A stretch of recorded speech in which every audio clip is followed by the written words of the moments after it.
तालुक्यातील अंदूर येथे भारत देशाच्या पंतप्रधानपदी माननीय नरेंद्र मोदी तिसऱ्यांदा विराजमान झाल्यानंतर अंदूर येथे आनंदोत्सव साजरा करण्यात आला। यावेळी माजी पंचायत समिती सदस्य साहेबराव घुगे, दीपकदादा घोडके, उमाकांत करपे, लक्ष्मण लंगडे यांच्यासह भाजपा कार्यकर्ते मोठ्या संख्येने उपस्थित होते। संख्येने कमी आहोत असं म्हणायचं नाही।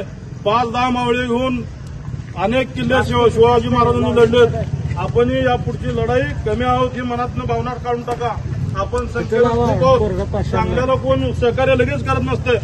थोडं पाणी दाखवावं लागतं, आपोआप मागे येत असतात। एक अकेला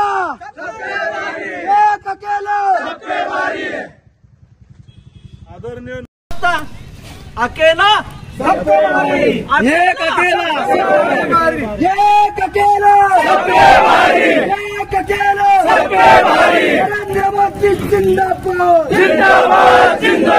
नरेंद्र मोदी जिंदाबाद।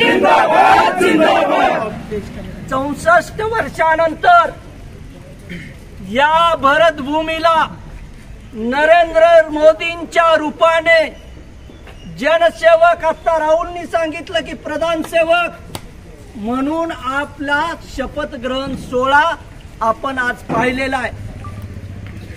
मोदीजी ज्यावेळेस आपण तिसऱ्यांदा विराजमान ज्यावेळेस होणार आहेत हे सिद्ध झाल्यानंतर जगातल्या 100 राष्ट्रांनी मोदीजींचं अभिनंदन केलेलं आहे। मोदीजींनी जे 10 वर्ष देशाला जे काम केलं,